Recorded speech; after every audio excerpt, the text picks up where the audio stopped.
一具成年男性屍體蜷縮在狹窄的便池管道內，警方定論為偷窺意外死亡，卻留下無數無法解釋的疑點，背後牽扯核電事故、鄉村選舉、人際關係等多重隱情，真相至今成謎。今天我們來講便池怪死案。1989年正值日本昭和64年，這一年昭和天皇駕崩，全日本陷入哀悼氛圍。而在遠離東京的福島縣田村市都路村，一場骇人聽聞的離奇死亡事件悄然發生。2月28日下午6點，古道小學的女教師結束工作回到住處，其住所位於學校操場東側。當時鄉村普遍使用蓄糞式 U 型廁所，一側連接室內便池，另一側是室外汲取口。定期有人抽取糞便，女教師如廁後無意间看向便池管道深處，竟發現裡面有一只鞋子，顿感蹊蹺。她立刻趕到室外的汲取口，發現蓋子被人打開，探頭望去，清晰看到了人的腳步，確認管道內有屍體。警方與消防隊迅速趕到現場，可管道口徑極為狹窄，根本無法直接將屍體取出。無奈之下，只能動用大型設備，將整個廁所管道挖出，並從中間鋸開。被困多日的屍體才得以重見天日。死者名為菅野直之，年僅26歲，身高170厘米，是福島第2核電站相關維護公司的營業主任。案件最令人費解的是，成年男性肩寬普遍超40厘米，而室外汲取口直徑僅36厘米，一個正常人根本無法主動進入如此狹窄的空間，他究竟是如何進去的？屍檢報告顯示，菅野直之僅肘部和膝蓋有輕微擦傷，無其他明顯創傷，死因判定為凍傷合併胸部呼吸不暢。警方據此給出最終結論，這是一起因變態偷窺引發的意外事故。菅野直之潛入管道偷窺女教師，最終被困身亡。警方的結論一出，立刻引發村民強烈質疑。全村僅3000人，卻有4300餘人聯名上書要求重審案件，因為從死者生前表現來看，變態偷窺的說法毫無依據。菅野直之性格開朗外向，愛好音樂與運動，曾是高中樂隊吉他手，留下不少原創作詞筆記。他擔任村青年會部長，常受邀主持婚禮，還在鄉村選舉中幫忙演說，是村裡公認的優秀青年，為人正直，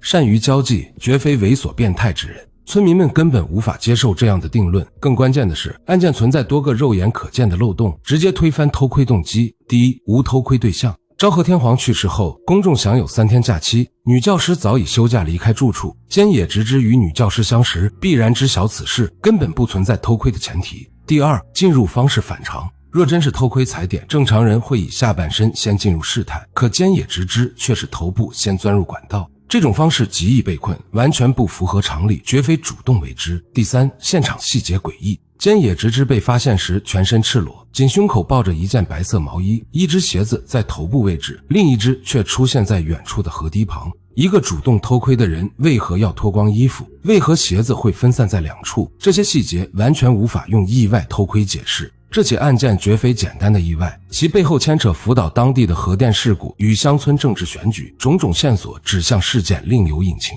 福島因2011年大地震和泄漏事故被國人熟知，而案發地都路村距離福島第1、第2核電站直線距離僅20公里。就在案發前1個月，即1989年1月6日，福島第2核電站發生2級核事故，3號機組反應堆循環泵葉輪焊接部位破裂，大量碎片流入堆芯，導致核電站長時間停機。事故發生前2天，核電站42歲的保修課長離奇自殺。這位東大畢業的高材生，家庭美滿，責任心極強，同事評價頗高，卻突然選擇輕生。其死訊2個月後才被媒體報道，同時曝光事故前5天，設備曾2次出現異常震動警報，種種跡象表明事故早有預兆。保修課長大概率是承受了巨大壓力，而死者菅野直之正是為核電站提供維護業務公司的營業主任。有消息稱，核事故調查期間，他曾接受過媒體採訪，這不禁讓人懷疑他的死是否與這起核事故存在關聯，是否因知曉核事故內幕而遭遇不測。除了核電事故，鄉村選舉也是重要疑點。案發前，都路村正在進行村長選舉，分為渡邊與佐久間2大陣營。菅野直之屬於前任村長渡邊的應援團隊，曾幫忙競選演說。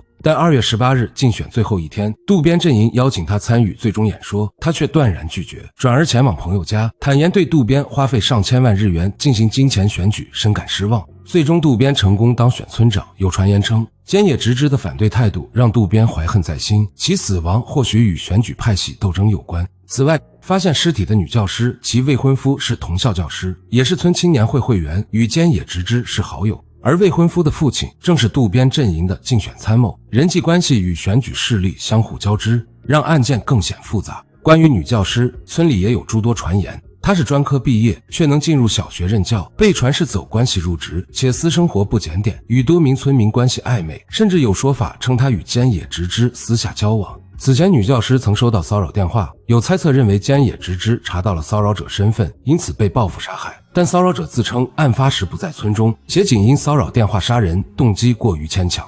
案件調查過程中的種種異常，更是讓村民堅信警方隱瞞了真相。菅野直之的屍體被取出後，警方先用軟管沖洗，隨後消防隊又2次沖洗，雖稱是清理糞便，但其父母認為這是故意破壞現場證據。更蹊蹺的是，負責清洗屍體的警察與屍檢醫生在案件調查結束後紛紛離職，兩件事接連發生，絕非簡單巧合。1996年，日本獨立導演拍攝了電影《瑪麗雜言》，以菅野直之為原型，改編劇情為青年發現村長與核電利益勾結的黑幕，記下賬目準備揭發，最終被村民聯手塞進廁所致死，各方勢力掩蓋真相，偽造偷窺意外。這部電影雖大幅改編，卻道出了大眾對案件的核心猜測，這不是意外，而是他殺，且被權力勢力刻意掩蓋。電影在日本引發爭議，有人批評導演刻意抹黑，但更多民众表示認同，認為日本涉及核電站的案件往往會被刻意隱瞞，警方為維護相關勢力會無視真相。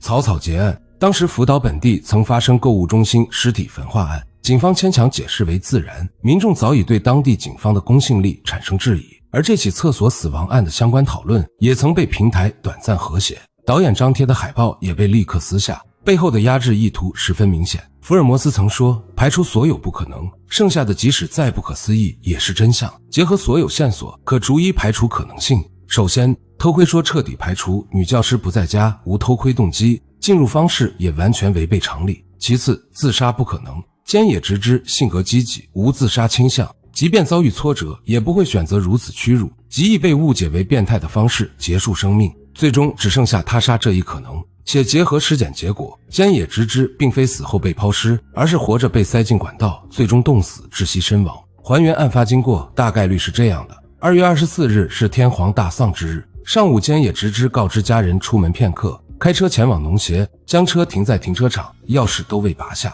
顯然只是短暫辦事。但在農協，他遭遇了意外，被人控制，因無明顯外傷，說明未被毆打，而是被多人，至少3人合力制服，完全失去反抗能力。凶手因未知原因，大概率與核事故內幕、选舉鬥爭相關，想要教訓菅野直之，強行將他脫光衣服塞進狹窄的廁所管道，還將一只鞋子扔進管道羞辱他，另一只丟在河堤混淆調查。凶手原本只是想懲罰他，並未打算直接致死，或許出於一絲愧疚，將毛衣扔進管道讓他保暖，隨後將他的衣物丟進河中銷毀，放任他在管道內自生自滅。福島2月氣溫極低，日均最低溫零下2攝氏度，最高僅6攝氏度。赤裸身體在密閉管道內，即便有毛衣也難以抵禦嚴寒。菅野直之被困後，試圖用頭部旁的鞋子求救，卻因空間狹小無法扔出管道，最終在2月26日夜間因凍傷和呼吸不暢死亡，2天後被女教師發現。當時警方並非完全不知情，可相關勢力相互勾結，所有知情人都選擇沉默，沒有直接證據證明他殺，最終只能以偷窺意外死亡草草結案，將一位優秀青年污衊成變態，讓真相永遠被掩埋。這起案件過去了30餘年，依舊是日本最具爭議的懸案之一。人們記住的或許只是一個男人憋屈死在廁所管道的獵奇故事，卻很少有人在意他的冤屈。權力的掩蓋，真相的沉默，讓這起充滿疑點的案件最終淪為時代的謎團，而死者的清白再也無人能為其洗刷。